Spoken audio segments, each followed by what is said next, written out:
오늘 말씀의 제목은 누구를 위한 열심인가 입니다. 누구를 위한 열심인가 라는 말씀의 제목으로 하나님의 말씀 잠시 나누도록 하겠습니다. 하나님을 위하여 무엇인가를 해야 하지 않을까 라는 생각은요, 신앙생활을 하면서 한 번쯤은 우리가 생각해 본 우리의 마음과 생각이지 않을까 싶습니다. 하나님을 위해 무엇인가 해야 하지 않을까라는 그 마음은 하나님께서 내게 베풀어 주신 은혜의 감사로부터 비롯된 마음일 수도 있고, 혹은 어떤 의무감 때문에 하나님께 올려드려야 되는데 라는 어떤 사명감 때문에 비롯된 마음일 수도 있는 것이죠. 어찌되었건 그런 생각과 헌신의 마음은 참 아름다운 마음입니다. 그래서 어떤 성도님들께서는 그런 마음 가운데 하나님을 위한 일에 헌신하며 나아가시기도 하시죠. 근데 바로 오늘 다윗이 그러한 인물이었다는 것을 우리가 말씀을 통해서 보게 됩니다. 자신은 이 백향목으로 지어진 궁에 살고 하나님의 그 궤는, 언약궤는 그 휘장 아래에 여전히 머무는 것을 보면서 아마도 이런 마음을 가졌던 것 같아요.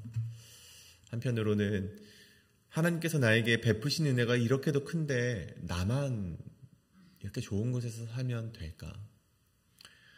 하나님 궤 역시 좋은 성전 아래 두게 하는 것이 좋지 않을까라는 어떤 하나님의 은혜에 대한 보답의 마음, 감사의 마음이 그 안에 있었을 수도 있고, 혹은 나만 이렇게 좋은 곳에서 살면 하나님께서 뭐라 하시진 않을까라는 어떤 양심의 가책으로 시작된 마음일 수도 있겠죠.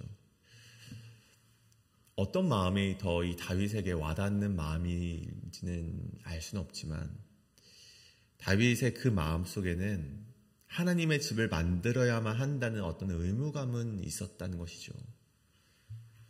뿐만 아니라 이제 이 나라를 하나님의 나라로 세워가고자 하는 왕적인 열망 역시 이 다윗 마음 가운데는 존재했을 것입니다. 그래서 그는 이제 하나님을 위한 집을 만들고자 합니다. 그때 그 가운데 나단 선지자 역시 다윗의 이러한 계획을 지지하면서 우리 그렇게 하는 것이 좋겠다라고 이야기를 하죠. 그런데 4절에 보십시오. 이야기가 갑자기 반전이 일어나게 됩니다. 하나님께서 나단에게 나타나셔서 4절에 보면 가서 내 종 다윗에게 말하기를 여호와의 말씀이 너는 내가 거할 집을 건축하지 말라라고 말씀하십니다. 그 다윗의 마음을 멈추신 것이죠. 그렇다면 하나님께서 왜 다윗의 그 계획을 멈추셨을까요? 물론 우리는 알고 있습니다. 이유를 성경에선 기록을 하고 있죠. 다윗은 이 전쟁에 많이 참여했고 그 손에 피를 많이 묻혔기 때문에 하나님께서는 그 집을 세우지 못하게 하셨다라고 기록이 되어 있습니다. 여러분, 다만 그것으로만 다윗을 막으셨다면 하나님께 묻고 전쟁에 나갔던 다윗이 얼마나 억울하겠습니까? 또한 그뿐만이 아니라 이것을 우리가 단순히 그렇게만 받아들인다면 죄인에 대한 정죄함, 그리고 죄인에 대한 너희는 이것밖에 할 수 없어라는 어떤 한계의 설정밖에 되지 않는다는 것이죠. 오늘 말씀은 다윗을 멈추셨던 이유에 대해서 좀 다른 맥락에서 접근하고 있는 것을 보게 된다는 것입니다. 하나님께서 다윗을 멈추게 하심으로 단순히 너가 피를 많이 묻혔기 때문에 넌 할 수 없어 라는 그런 맥락이 아니라 하나님의 선하신 계획과 그 뜻이 무엇인지를 하나님께서는 멈춰 세우시고 그것을 알려주시는 것을 오늘 본문을 통해서 우리는 보게 된다는 것입니다. 그래서 오늘 우리는 이 본문을 통해서 하나님께서 왜 다윗을 멈추셨고 다윗에게 어떠한 말씀을 하셨는가 잠시 나눠보실 때, 오늘날 우리 안에 나도 하나님께 무엇을 해야 하지 않을까라고 생각하시는 성도님들에게 하나님의 마음은 무엇인지, 하나님은 그렇게 생각하는 우리에게 무엇라 말씀하시는지를 다시 한번 발견해내시는 이 시간 되시길 간절히 소원합니다. 그렇다면 누구를 위한 열심인가? 첫 번째는 하나님이 원하시는 것인가 아니면 내가 원하는 것인가를 구별해야 한다입니다.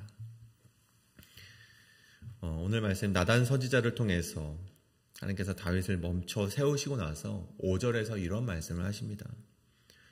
내가 이스라엘을 애굽에서 올라오게 한 날부터 오늘까지 집에 있지 아니하고 오직 이 장막과 저 장막에 있으며 이 성막과 저 성막에 있었나니. 그러니까 요지는 무엇입니까? 나는 집, 어떤 이 고정된 거주지에 속하지 않고 나는 반대로 어디에 있었는가? 이 어떤 장막과 이 성막에 하나님께서 지내오셨다라고 나단 선지자를 통해서 다윗에게 말씀하시는 것이죠. 여러분, 이 말씀이 무슨 말씀입니까? 하나님께서 거주하실 만한 곳이 없었기 때문에 장막에 거하셨다는 말씀입니까? 혹은 하나님께서 자신을 만족시킬 만한 인간의 집을 찾지 못하셨기 때문에 하나님께서 장막에 거하셨다고 말씀하시는 것입니까? 여러분, 그렇지 않음을 알고 있습니다. 하나님의 목적은 우리와 함께 거하시는 것이 목적이었다는 것입니다. 함께 거하시고 먼저 움직이시고 자신의 백성들을 인도하시는 것이 하나님의 목적이었고 하나님의 의도였다는 것이죠. 그래서 6절에 보면 내가 이스라엘 어느 사사에게 말하기를 내가 어찌하여 내 백향목집을 건축하지 아니하였느냐고 말하였느냐. 결국 하나님이 말씀하시는 것은 나는 한 번도 성전을 건축하라고 말한 적이 없다. 이 말씀을 하시는 것입니다. 출애굽 이후에 여러분, 이스라엘 성막 12지파가 이렇게 성막을 지고 항상 그 성막, 하나님이 거하신 성막이 가운데 있지 않았습니까? 그 가운데에서 항상 구름과 불기둥으로 자신의 백성을 인도하셨고, 또 가나안 정복 시대와 사사 시대 역시 거점을 잡고 거하시기보단 이스라엘 백성과 함께 다니시면서 구원과 통치를 이루셨던 것이 바로 하나님의 모습이었다는 것이죠. 단 한 번도 성전을 짓지 않았다고 꾸짖으시거나 서운한 마음을 표현하지 않으셨다는 것을 하나님은 나단 선지자를 통해서 다시 한번 알려주고 계시는 것입니다. 결국 하나님께서 다윗에게 말씀하시고자 하는 그것은 이건 내가 말한 적이 없으니 그것은 너가 원하는 계획일 뿐이다 라는 것을 다윗에게 말씀하시는 것이죠. 여러분, 교회 안에서 이러한 일은요 굉장히 비일비재합니다. 교회 안에서 새롭게 세워진 그룹과 새롭게 세워진 리더들, 그들이 처음에 하는 생각들이 무엇입니까? 내가 무엇을 해야 할까? 이전과는 다르게 어떤 차별점을 둬야 될까? 우리가 하나님을 위해서 이제 좀 이색적으로 어떻게 색다르게 좀 접근을 해볼 수가 있을까? 이 세상에 이렇게 생각을 하곤 하죠. 물론 저도 마찬가지입니다. 우리 청년들에게 어떻게 무엇을 할까? 맡겨진 사역 안에서 어떻게 좀 새로움을 추구하면서 내가 무엇으로 저희 아이들을 기뻐하게 할 수 있을까라고 생각을 한다는 것이죠. 하지만 여러분, 그러한 생각과 그런 계획은요 하나님이 원하시는 것이 아니라 내가 원하는 계획뿐일 수 있다는 것을 우리는 끊임없이 되짚어봐야 된다는 것입니다. 여러분, 하나님의 계획과 하나님의 구원의 방식은 어떻게 이루어집니까? 여러분, 인간이 먼저 계획하고 생각하면서 이루어집니까? 그렇지 않죠. 항상 하나님께서 먼저 말씀하셨고, 그런 다음 하나님께서 부르셨고, 하나님이 인도하시는 방식으로 하나님의 계획이 이루어져 갔다라는 것입니다. 결국 교회는 내가 어떠한 일을 계획할까가 아니라 하나님께서 무엇을 원하시는지 듣고 순종하고 그 일을 이루어가시는 하나님의 인도하심에 우리를 맡겨야만 한다는 것입니다. 여러분, 인간의 계획이 무가치하다는 것이 아닙니다. 오늘 이 말씀의 요지는 하나님의 일은 하나님의 말씀을 듣는 것, 그 말씀과 기도에 기초해야만 한다는 것을 말하는 것입니다. 하나님께서 말씀하시지 않으셨다면 우리의 모든 계획과 열심은 잘 포장되어 있는 자기 계획, 그 자기 계획의 자기 중심일 수 있음을 우리는 되짚어 보아야만 한다는 것이죠. 그렇기 때문에 오늘을 살아가는 우리는요, 무엇을 할까? 내가 하나님을 위해서 어떠한 것을 할까? 라는 그러한 생각과 그런 열심에서 이제는 벗어나서 하나님께서 무엇을 말씀하시는가 이것에 더욱 집중하며 기도하며 나아가시는 여러분 되시길 간절히 소원합니다. 이것이 바로 오늘 다윗이 행했던 그런 실수를 벗어날 수 있는 정말 참된 신앙으로 걸어나갈 수 있는 길임을 다시금 깨달으시는 여러분 되시길 간절히 소원합니다. 이것이 바로 첫 번째, 하나님이 원하시는 것인가 내가 원하시는 것인가를 구별해야 한다입니다. 그 다음에 두 번째는 내가 세우는 것이 아니라 하나님이 세우신 나라를 기대해야 한다입니다. 역대기는 말씀드렸듯이 이 바벨론 포로에서 돌아온 이스라엘 공동체를 위해서 쓰여진 성경입니다. 여러분, 이 귀한 공동체는요, 다시금 돌아온 그 땅 가운데 그 펼쳐진 현실이 굉장히 암담했습니다. 성전과 성벽이 무너져 있고 그들의 백성들은 모두 와해되어 있고 그들의 왕은 온데간데 없습니다. 그래서 이스라엘의 백성이라는 정체성마저도 그들에게는 굉장히 희미해져 갔죠. 그래서 무엇보다 그들에게 필요한 것은 우리가 다시 시작할 수 있다.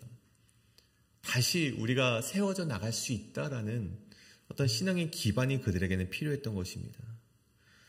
그렇기 때문에 역대기가 쓰여진 목적대로 오늘 본문은요, 하나님께서 다윗에게 주셨던 언약, 이스라엘 백성들에게 주셨던 언약을 다시금 기록하고 있음을 보게 됩니다. 그래서 오늘 본문은 단순히 과거의 영광을 회상하자라는 것보다 이스라엘 백성에게 하나님이 어떠한 분이신지를 되새겨주고자 쓰여진 말씀이라는 것입니다.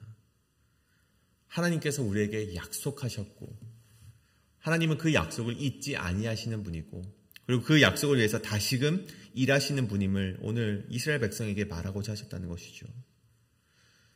오늘 11절과 14절이 그 약속의 그 언약의 핵심의 말씀입니다.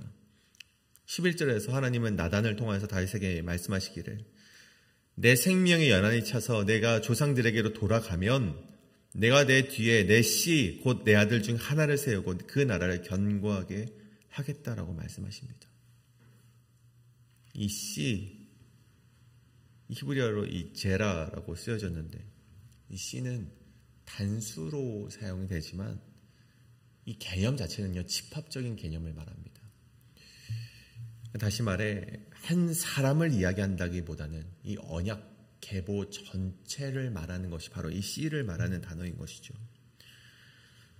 여러분, 이 단어가 쓰인 것은요, 이 창세기 3장 15절에서 처음 쓰였는데 거기서 이제 여자의 후손을 통하여서 이제 하나님은 이 사탄과 원수가 되게 하겠다라는 말씀을 처음 하시는데 그때 이 제라라는 단어가 사용이 됩니다. 그리고 그 씨는 어디로 연결되는가 하니 이 아브라함에게 주신 말씀으로 연결이 되는데 이 창세기 22장에 보면 내 씨로 말미암아 모든 민족이 복을 얻게 될 것이다. 그 다음 그 씨는 어디로 연결되냐? 오늘 이 말씀, 내가 내 뒤에 내 씨 곧 내 아들 중 하나를 세우고 그 나라를 견고하겠다. 오늘 이 다윗을 향한 언약에서 구체적으로 하나님의 계획이 그 씨앗이 어디로 연결되는지 보여주고 있다는 것입니다. 여러분, 이 언약은 단순히 이 솔로몬 왕을 세우겠다.